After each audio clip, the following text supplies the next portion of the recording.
Pepe, ¿tú estás? Sí. Vale. Ya, cuando nos digas, empezamos. Bueno, pois moi bo día a todas e a todas. Graciñas, como sempre, por asistir a esta convocatoria de medios para informarvos dos asuntos que acabamos de tratar na Xunta de Goberno que vimos de celebrar. Tres dos asuntos máis importantes teñen que ver coa rede provincial de estradas, e son dos que vou a dar conta en primeiro lugar.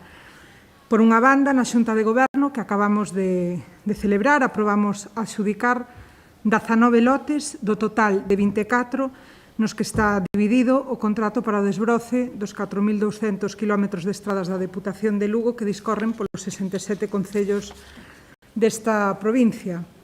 Estes 19 lotes do contrato de Roza foron adxudicados por un importe total de 1,7 millóns de euros e afectan a 55 concellos de toda a provincia. Quedan, polo tanto, 5 lotes, que son os restantes, que afectan aos outros 12 concellos e a previsión é aprobalos xa en adxudicación na Xunta de Goberno da próxima semana.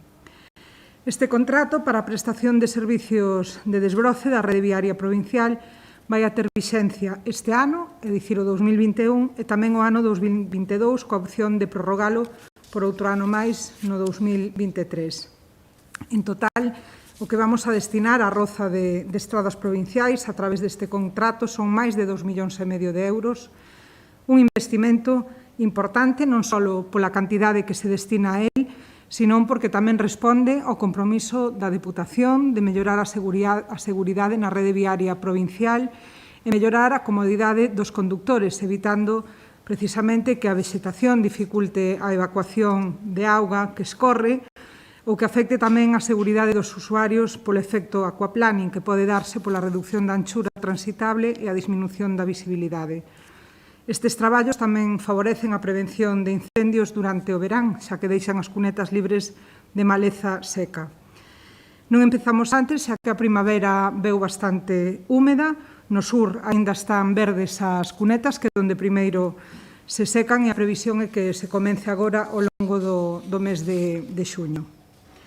Outro dos asuntos importantes que están tamén relacionados coa rede de estradas da Diputación é a aprobación do proxecto da licitación das obras para a mellora da estrada que vai dende o Concello de Sarria ata o Páramo, a LUP 5705, que conta con investimento de preto de 90.000 euros. As obras consisten na rehabilitación do firme con rego asfáltico nun tramo de 5 km que vai dende o 7,7 ata o quilómetro 12 máis alado 12,5, 12,61, entre os núcleos do Mazadoiro e San Martiño da Torre no Concello de Sarria e o Páramo. O prazo de execución é de 9 meses.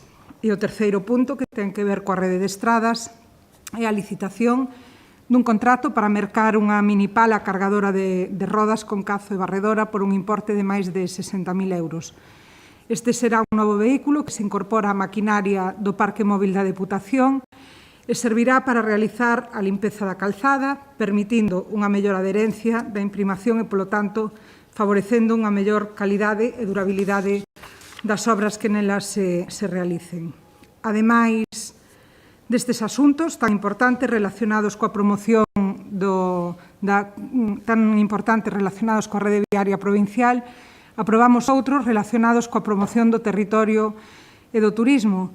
En primeiro lugar, tiveron aprobación as bases e a convocatoria da segunda edición dos premios Lugo Cambio ao Turismo Lucense e tamén é para comer Lugo á gastronomía lucense, que, como sabedes, son unha medida máis que estamos impulsando dende a Deputación, empezaron a celebrarse o ano pasado, para apoiar, poñer en valor e visibilizar traballos e proxectos que poñen en riba da mesa a amplia calidade, a gran calidade do sector turístico e do sector hosteleiro na nosa provincia.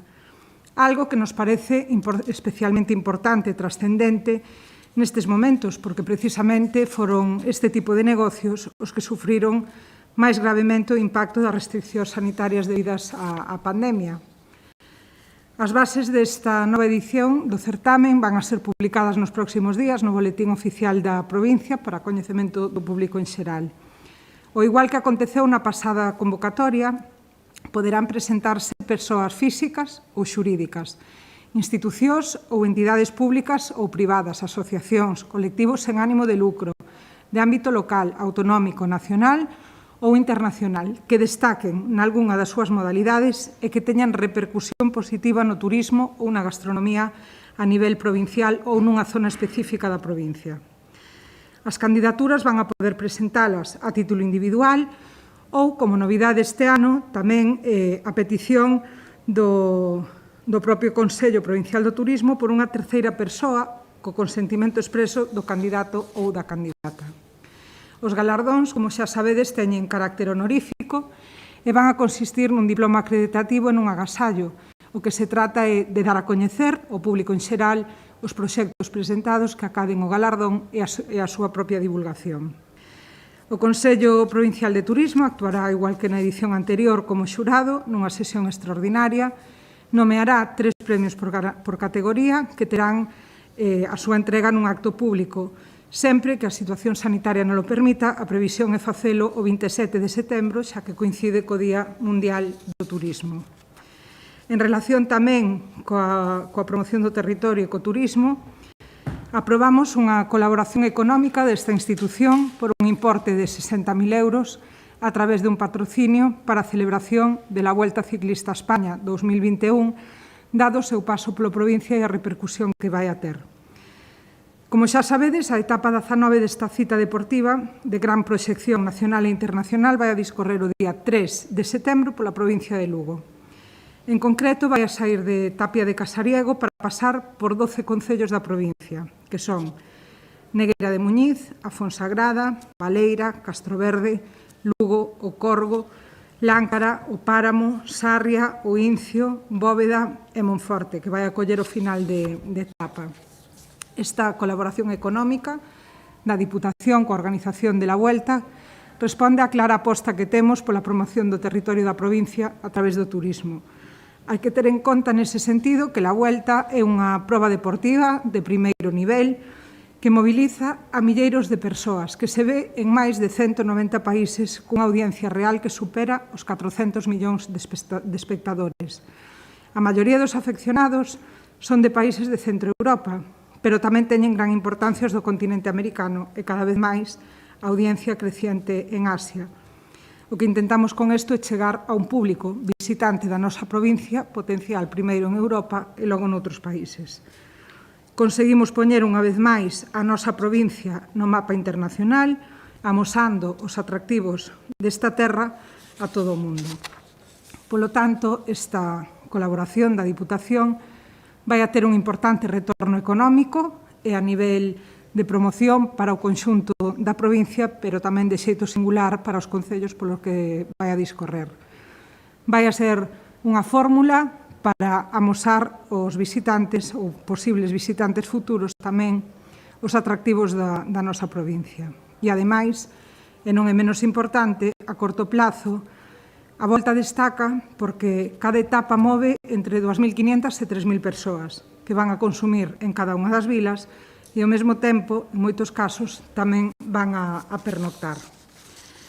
E continuamos falando de turismo e aprobamos hoxe tamén as tarifas dos precios públicos do servicio de catamaráns pola Ribeira Sacra desta Diputación, unhas tarifas que nesta anualidade decidimos manter, dada a situación de pandemia, precisamente pensando en favorecer o fluxo de viaxeiros e con iso a actividade económica que xera este servicio turístico na zona sur.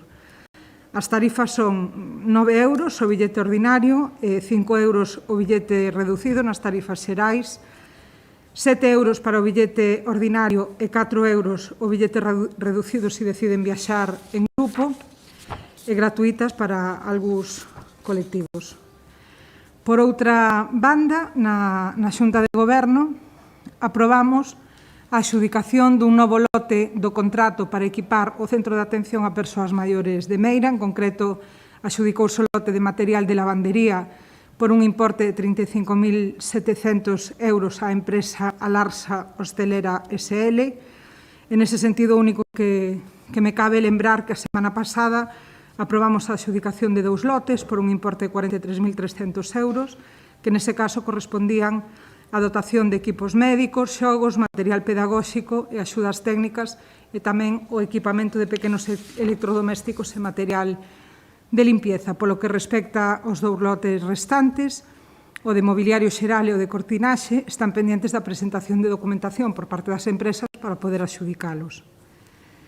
Noutra orde de cousas, tamén se sacou a contratación o suministro de palla para o gando da Granxa Galloso Castro, que sai cun orzamento base de licitación de case 22.000 euros, unha duración de 1 ano, con posibilidade de prórroga por 2 máis.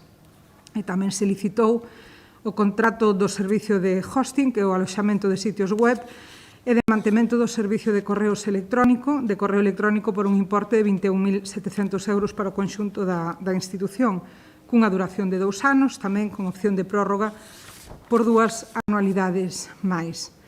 E xa a punto de rematar, a Xunta de Goberno aprobamos tamén a prórroga do encargo da Diputación a Traxa para a limpieza dos edificios e dependencias provinciais, neste caso por un período de 3 meses, que vai de xuño a setembro, cun orzamento de 222.368 euros e que, en todo caso, esta prórroga se vai a estender ata que se produza un novo contrato de limpeza.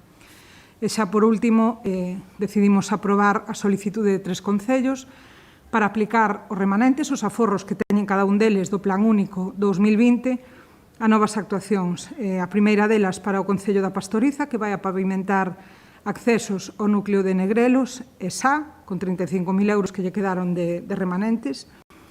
O Concello de Cospeito, que vai adicar 75.000 euros a pavimentación de accesos e a dotación de alumeado público en diferentes núcleos. E, por último, o Concello de Antas de Ulla, que dedicará os remanentes do Plan Único da Deputación de Lugo a adquirir elementos complementarios para un escenario.